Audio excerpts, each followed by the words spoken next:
É a história de como Deus estava buscando uma noiva para o seu filho. Cada livro é diferente de todos os outros livros. Estou tentando lhe dar a chave para que você mesmo compreenda a mensagem.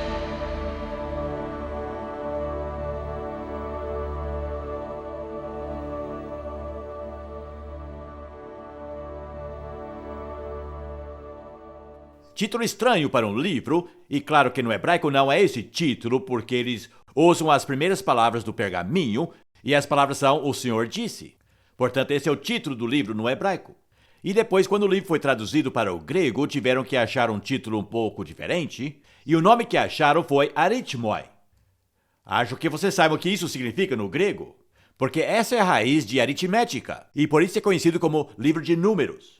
E acho que se chama assim porque começa e termina com números, com 2 recenseamentos. 2 recenseamentos, também poderíamos falar censo, com 2 censos, 2 recenseamentos. Um no começo do livro de números e um no final. E claro, esses recenseamentos eram militares, para o efeito de alistamento no exército. E, portanto, só contavam os homens com mais de 20 anos, aptos para guerrear. E a quantia nos 2 recenseamentos era aproximadamente 600 mil. É assim que nós sabemos que eram mais de 2 milhões de pessoas, se incluirmos aí as mulheres e as crianças, e os homens com menos de 20 anos. Então daria mais de 2 milhões de pessoas. Mas eram 600 mil de homens de guerra. Eu uso isso às vezes como a medida da força de uma congregação.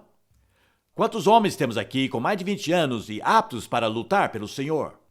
É uma medida razoável da força de uma igreja. Mas vamos ver esse recenseamento aqui. O resultado do primeiro censo, no primeiro capítulo, é 603.550. Isso é quando saíram de Sinai.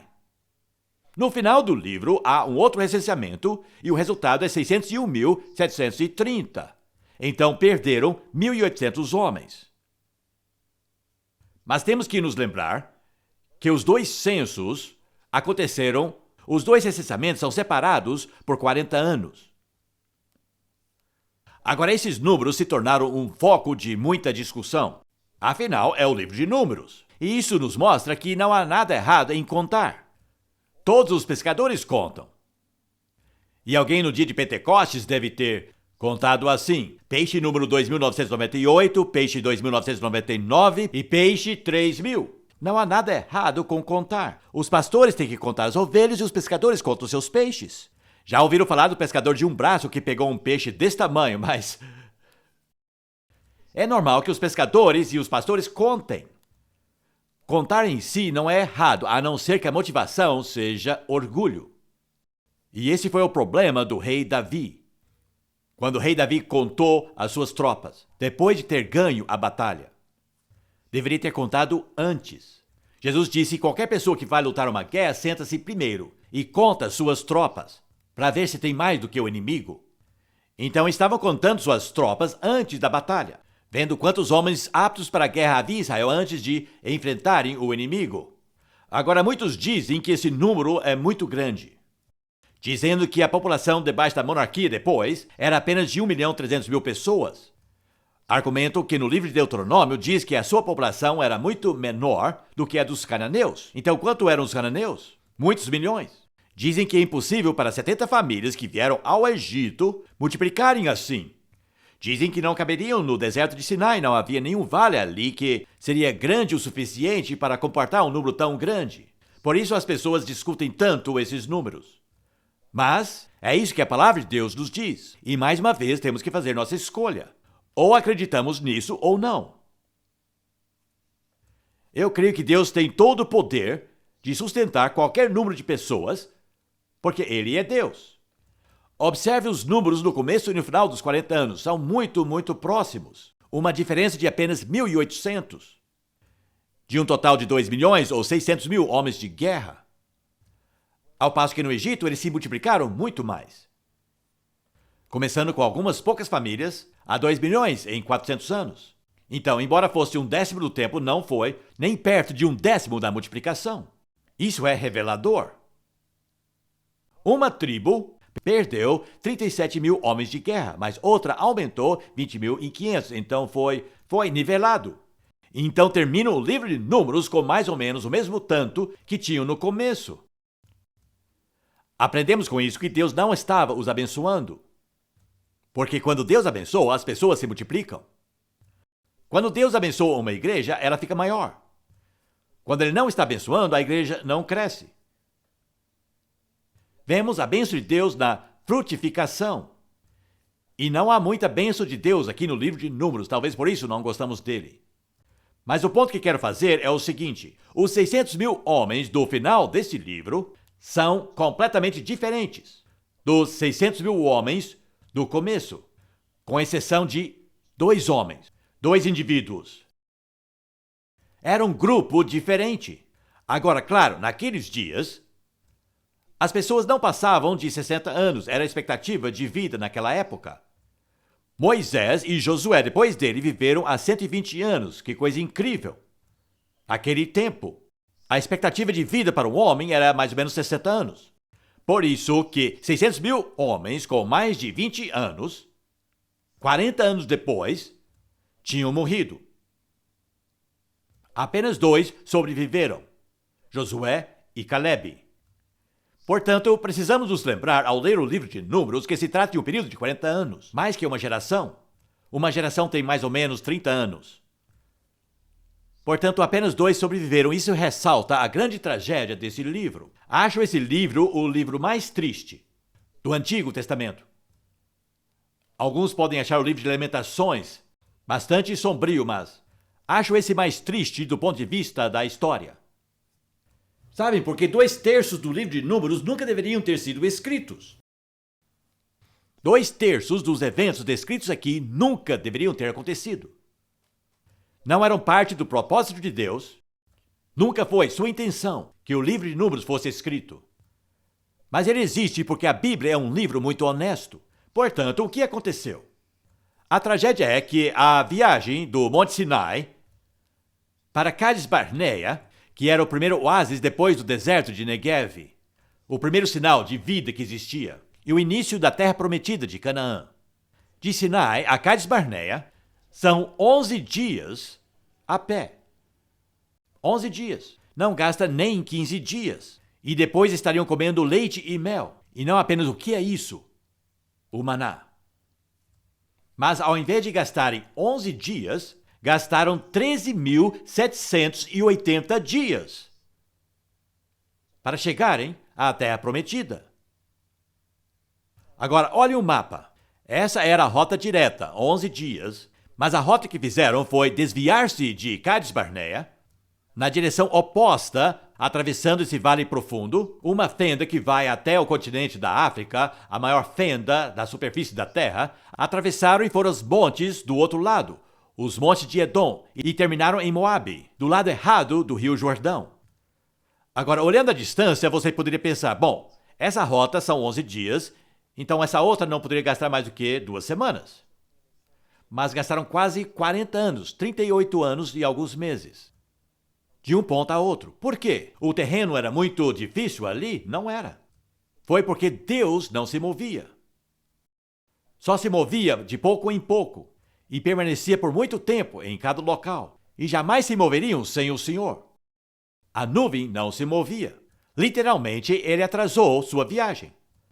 Por 40 anos. E ele explicou o porquê disso. Vou lhes atrasar agora, até que cada homem entre vocês morra.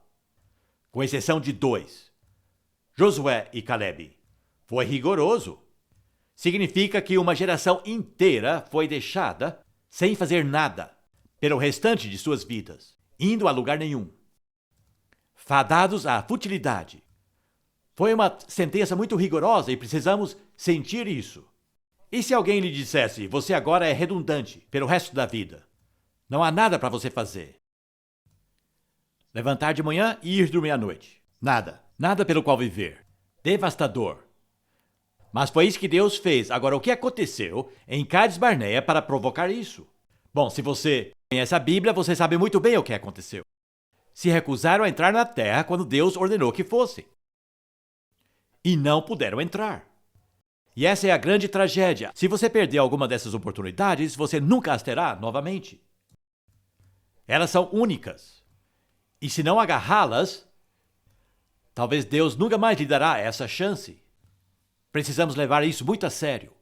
É muito importante. Quando Deus diz mexa-se, mexa-se. Quando Deus diz vá e pega aquilo, então vai e pega aquilo. Outro sim, você passará o resto da vida em um deserto, vagueando, um lugar horrível para se estar, porque, como o povo diz, é nenhuma coisa nem outra. Nenhuma coisa nem outra. Não era nem Egito e nem Canaã. E sabem, é por isso que muitos cristãos são pessoas tão tristes. Porque estão no meio. Foram libertos do pecado, então não gostam mais disso. Mas não tomaram posse da bênção que Deus tem para eles, então não aproveitam isso também. E não há pessoa mais triste que alguém que saiu, mas ainda não entrou. E algumas pessoas ficam presas ali pelo resto de suas vidas. E morrem naquele deserto miserável, onde não há nada acontece ali. Bom, essa é a tragédia. E 2/3 do livro de Números falam da jornada daqui para ali, que nem precisava ter acontecido. Por isso, as principais lições a serem aprendidas aqui são negativas. A Bíblia é um livro muito honesto e graças a Deus por isso. Não nos conta apenas das grandes vitórias alcançadas ou das virtudes, fala também dos fracassos e sobre os vícios, situações que não deram certo, além das coisas que deram certo. E Paulo, escrevendo aos Coríntios, fala sobre o livro de Números. E ele diz o seguinte: essas coisas aconteceram como exemplos para nós, para que não cobicemos coisas más como eles fizeram. Essas coisas aconteceram com eles como exemplos e foram escritas como avisos para nós. Portanto, não há uma explicação mais clara do propósito de Números. Talvez não seja popular, talvez você não goste de lê-lo, mas é muito importante. Sabem por quê? Quem não estuda a história é condenado a repeti-la. Como disse uma vez um certo amigo meu, ele disse: a história se repete. Tem que se repetir, porque ninguém escuta. Então é de suma importância lermos a história de Israel. Se lermos corretamente, não cometeremos os mesmos erros que eles fizeram. Então é um livro sobre seus fracassos, suas tolices, seus erros. Nem mesmo Moisés pôde entrar na terra prometida. O próprio Moisés. Séculos depois, ele pôde visitar lá, ao conversar com Jesus. Mas teve que esperar séculos antes de ir para lá, porque ele também fracassou terrivelmente em um ponto crítico, como veremos. Bom, então é por isso que lemos o livro de Números.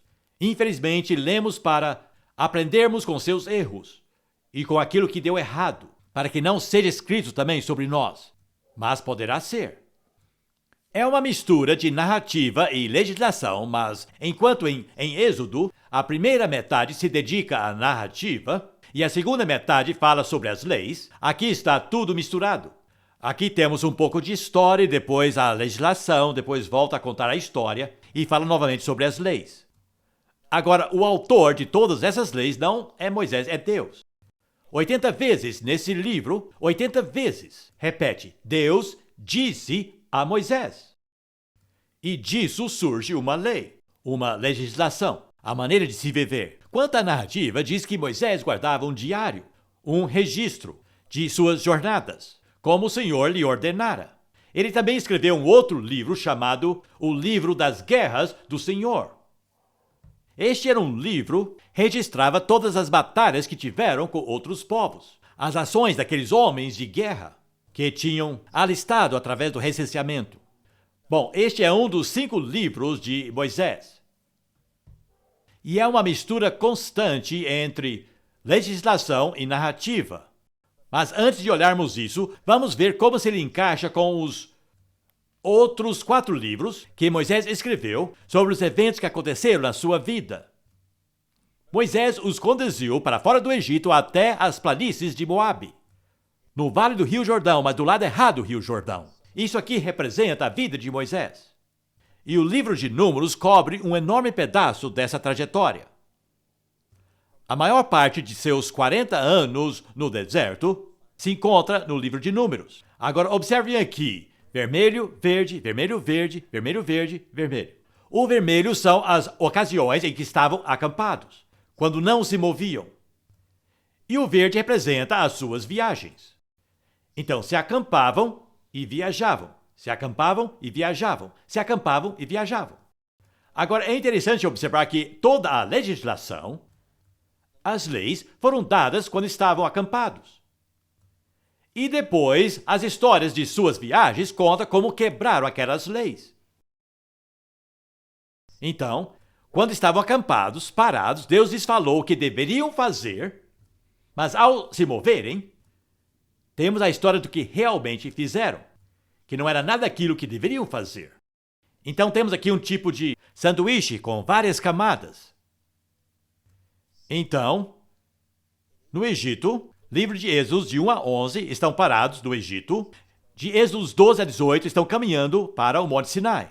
Êxodos 19 a 40 estão parados em Sinai. Levítico 1 a 27 ainda estão em Sinai. Números 1 a 10 ainda estão em Sinai. Estão parados aqui o tempo todo e há muita legislação. Deus dava as suas leis enquanto estavam parados. Então, era assim, parados, ouviam de Deus, depois caminhavam. E deveria ser nos caminhos de Deus, só que normalmente não era. Então veja essa diferença. Sentamos para ouvir de Deus e depois levantamos para andar do jeito que Ele nos ordenou que andássemos. Números de 10 a 12 agora estão se movendo, caminhando. De Sinai a Cádiz Barneia, uma jornada de 11 dias. Em Cádiz Barneia ocorre a grande crise.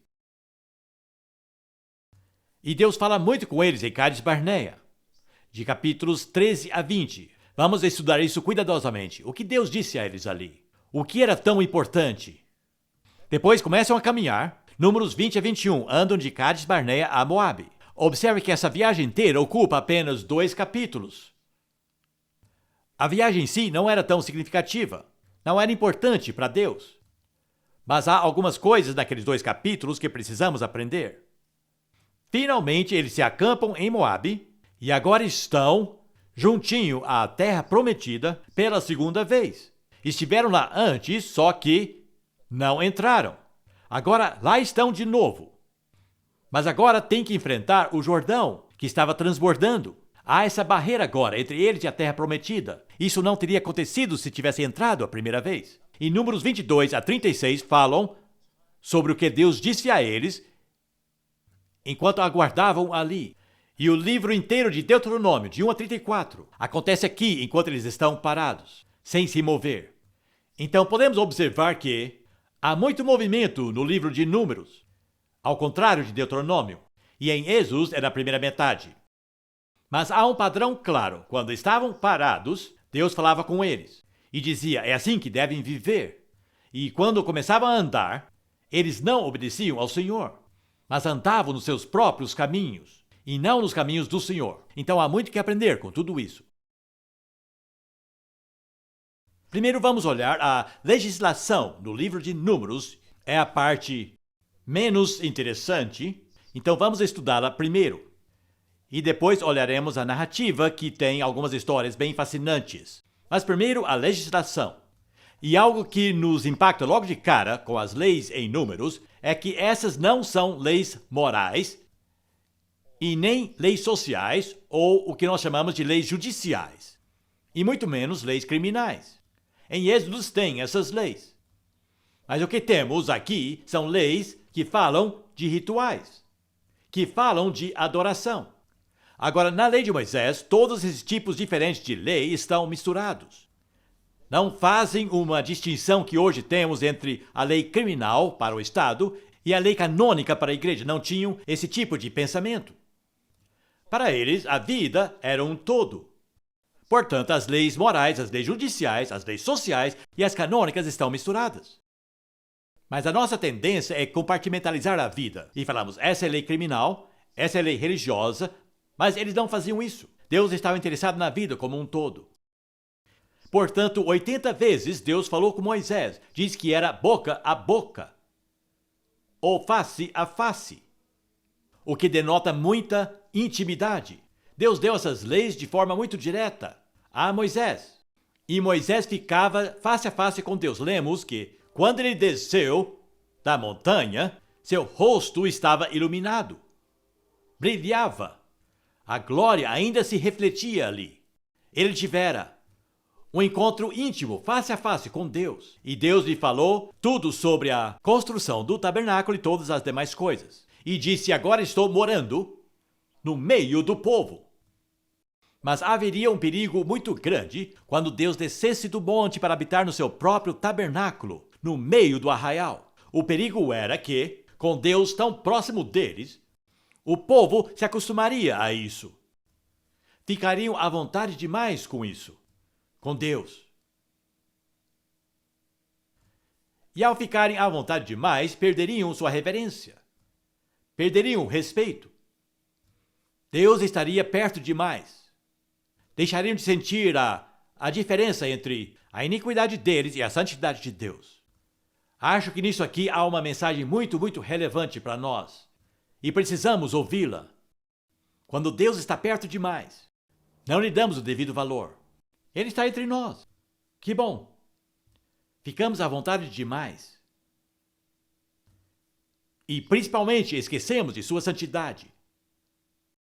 Lembramos de seu amor e sua compaixão, sua bondade, sua misericórdia, mas nos esquecemos de sua santidade. E é isso que o torna diferente de nós. Muito bem. Todas as leis que temos no livro de Números, creio eu, foram dadas para evitar que perdessem sua reverência por Deus. E vamos classificá-las em 3 subdivisões que precisamos lembrar hoje em dia. Número 1, cautela. Ser cuidadoso. Número 2, asseio. E número 3, dispendiosidade. Todas as leis em números podem ser colocadas em uma das 3 divisões. Portanto, quando Deus está entre nós, precisamos nos lembrar, em primeiro lugar, ainda precisamos ser cautelosos ao chegarmos a Ele. Em segundo lugar, precisamos estar limpos ao chegarmos a Ele. Em terceiro lugar, que custa muito caro quando nós deixamos de ser santos. Vamos olhar essas 3 coisas no livro de Números. Primeiro, quando se acampavam, precisavam ser extremamente cuidadosos para se acamparem no lugar correto ao redor de sua tenda. E essa é a ordem que temos no livro de Moisés. Cada tribo tinha uma posição especificamente designada a ela, com relação ao tabernáculo de Deus e à entrada a esse tabernáculo. E falando em termos gerais, o lugar mais importante ficava diretamente à entrada. E a tribo mais importante era Judá. E Judá tinha que estar sempre diretamente em frente a essa entrada do tabernáculo do Senhor, porque seria da tribo de Judá que Jesus viria posteriormente. Bom, então Judá tinha que ficar aqui. Bom, depois a importância das tribos ficava sempre no sentido anti-horário. Mas, na verdade, as 4 tribos mais importantes tinham que estar nos quatro cantos. As outras tribos numa direção anti-horário, segundo sua importância. Havia uma ordem, havia hierarquia entre as 12 tribos, e Deus estabeleceu essa hierarquia. E disse: é muito importante que essas 4 tribos estejam guardando, estavam mais próximas, nos 4 lados do tabernáculo.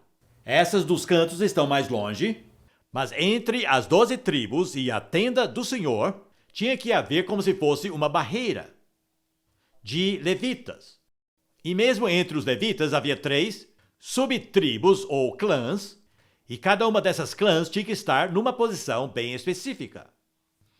Moisés e Arão e os sacerdotes tinham que guardar a entrada. Portanto, suas tendas ficavam aqui. Depois havia a entrada dupla, ao santo lugar e ao santo dos santos.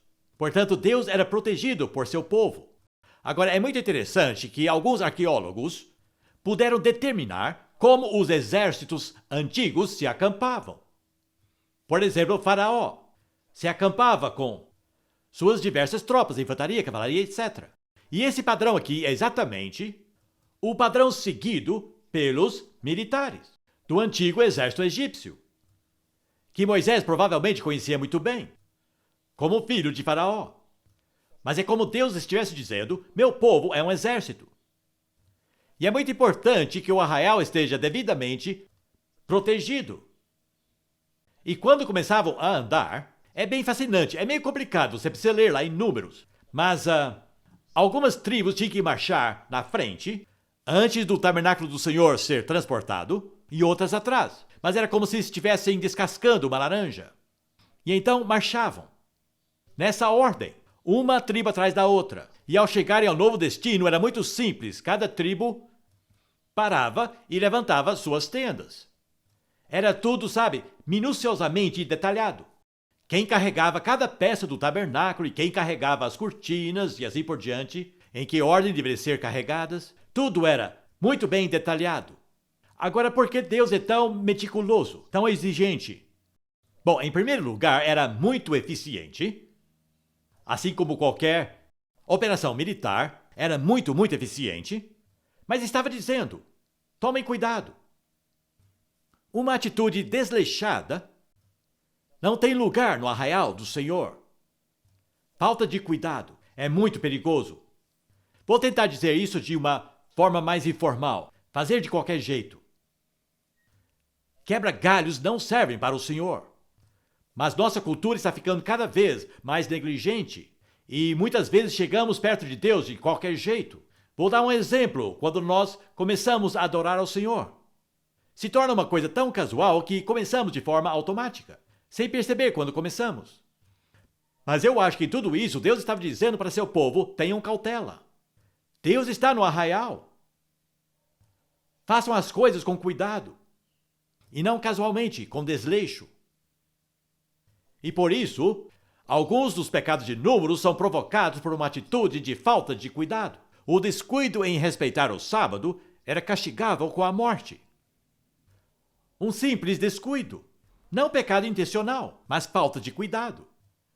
Deveriam colocar bordas nas suas vestimentas para não se esquecerem de orar. Os votos deveriam ser observados com muito cuidado. Um voto feito ao Senhor teria que ser cumprido.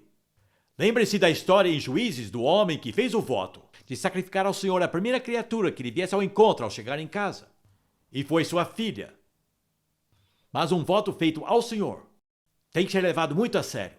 Mas há uma qualificação muito interessante disso em Números. Se uma mulher fizer um voto ao Senhor, seu marido tem 24 horas para dar o seu aval. Ou não. Ou não. Acho isso muito importante, porque há muitas esposas cristãs cujos maridos não são cristãos, é importante. De vez em quando, uma mulher cristã nos envia uma oferta para o ministério, mas eu sempre pergunto, seu marido está sabendo disso? Ele concorda com isso? É muito importante. Portanto, um voto feito por uma mulher tem que ser ratificado pelo marido, e há um período de carência de 24 horas, para o marido concordar com a promessa que sua esposa fez ao Senhor ou não. Veja o cuidado que Deus tem em tudo isso. Tudo que fazemos por Deus exige cuidado.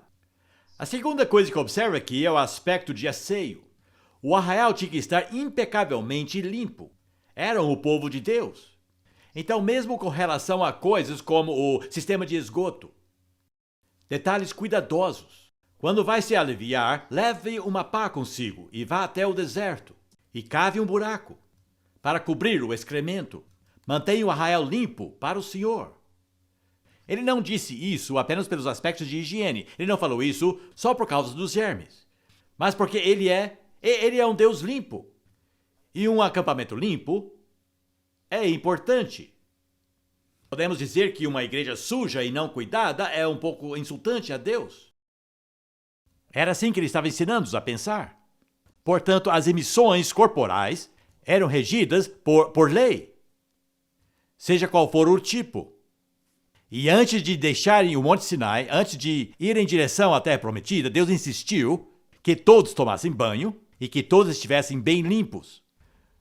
Por isso é que antigamente as pessoas vestiam roupas limpas para o culto de domingo. Sabem? Agora não estamos sob essa lei. Não há nenhuma lei sobre roupas dominicais. Não obstante, a nossa aparência em um culto é um retrato de nosso interior. Diz alguma coisa. Estão me entendendo? Claro, Deus observa o coração. E é a limpeza de coração que ele procura hoje em dia.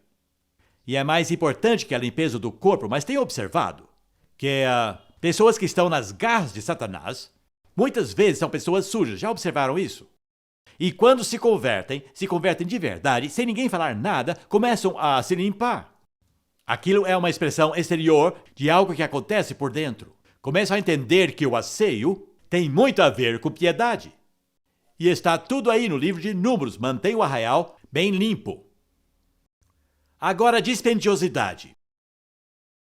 Para uma pessoa pecadora, morar perto de um Deus santo era bem dispendioso. E esse custo alto se expressava na forma de sacrifícios.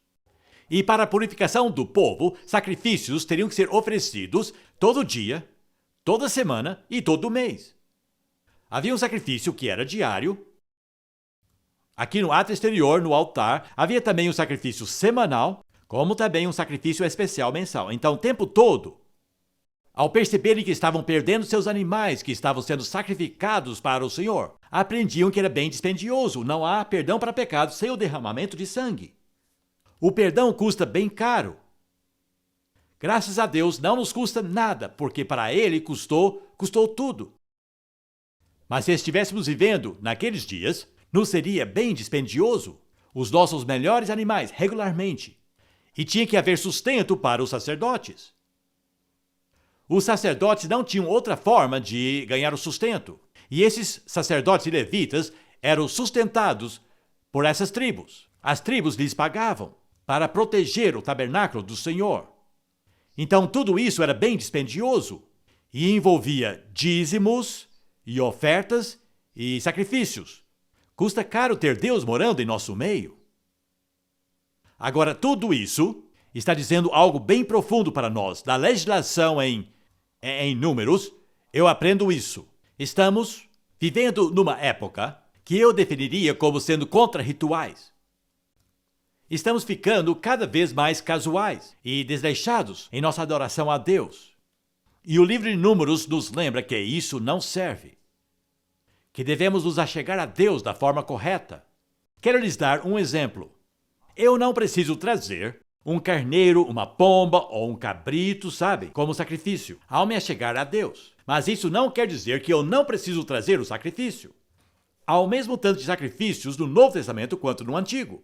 E não estou falando sobre a cruz agora. A Bíblia diz, tragam um sacrifício de louvor. Tragam um sacrifício de ações de graças. Agora, em que sentido essas coisas realmente são sacrifícios? Bom, quanto lhe custaram? Vocês estão me entendendo? Os sacrifícios eram preparados para adorá-lo. Não precisamos mais preparar um cordeiro, mas temos sim que preparar o nosso louvor. E às vezes me sinto mal quando alguém diz, eu não tive tempo de me preparar, então vamos deixar o Espírito nos conduzir. E os resultados geralmente não redundam em honra ao Espírito Santo. Se torna um ritual bem vazio se não nos prepararmos adequadamente. Eu creio que não podemos louvar sem nenhuma preparação. E também creio que não pode ser preparado por um só homem. Mas creio que todos devem se preparar para adorar a Deus. E espero que amanhã de manhã nosso dirigente fique sem saber, pela quantidade de pessoas que prepararam um pequeno sacrifício de louvor, ou ações de graças, uma leitura ou um salmo. Diz o Novo Testamento que, ao se reunirem, cada um já deve ter preparado uma canção, uma palavra, ou uma profecia, línguas, interpretação. Todos vêm preparados. Não é que cada um poderá receber, se esperarmos, mas cada um traga pronto. Prepare o sacrifício e entre nos átrios do Senhor. É isso que Números está dizendo. Ao vir adorar, venha preparado para adorar. Às vezes gasta 20 minutos para começarmos a adorar, porque não estamos nem um pouquinho preparados. E temos que pagar o preço para isso. Temos que gastar tempo, meditação. Então é dispendioso. Adorar ao Senhor do jeito que Ele quer. Então vivemos numa época em que eu creio, queremos adorar ao Senhor segundo aquilo que gostamos. E não com aquilo que lhe agrada. Com o que eu gosto. Prefiro cânticos novos. Não, eu prefiro os hinos antigos. Nenhum dos dois tem importância alguma. O importante é o que Deus quer. O que vai agradar ao Senhor? O louvor não tem nada a ver com os meus sentimentos, e sim com o que vai agradar ao Senhor. Temos que agradar o seu coração. Bendiga ao Senhor, ó minha alma. E por isso os instruiu em números. É dessa forma que bendirão o meu nome. É assim que me adorarão, sendo cautelosos, sendo limpos e pagando o preço. Mas sou um Deus santo vivendo entre o meu povo. E tudo isso é necessário. Bem, ao nos achegarmos dessa forma, a nossa adoração é uma oferta de aroma suave, diz o Novo Testamento. Um cheiro agradável ao Senhor. Naqueles dias Deus apreciava o cheiro de carne assada. Eu também aprecio. Mas era um aroma suave às suas narinas. E o nosso sacrifício de louvor deve ser agradável ao Senhor. A Epístola aos Hebreus diz: sejamos gratos, e assim adorarmos a Deus, aceitavelmente, com reverência e com temor. Porque o nosso Deus é um fogo consumidor. Parece uma frase do Antigo Testamento, mas não é, é do Novo. Vamos adorar a Deus, aceitavelmente, com reverência e com temor. Hoje se louva a Deus com música de discoteca e música aeróbica e todo tipo de louvor, mas o mais importante é como Deus quer que o adoremos. E há uma coisa que ele deixa bem claro aqui nesse livro. Quer que sejamos preparados para adorá-lo. Não é só vir ao culto, mas é vir preparado para oferecer o sacrifício de louvor e ações de graças. Amanhã de manhã teremos uma chance para fazer isso. Tudo bem? Muito bem. A próxima palestra será sobre a parte da narrativa do livro de Números.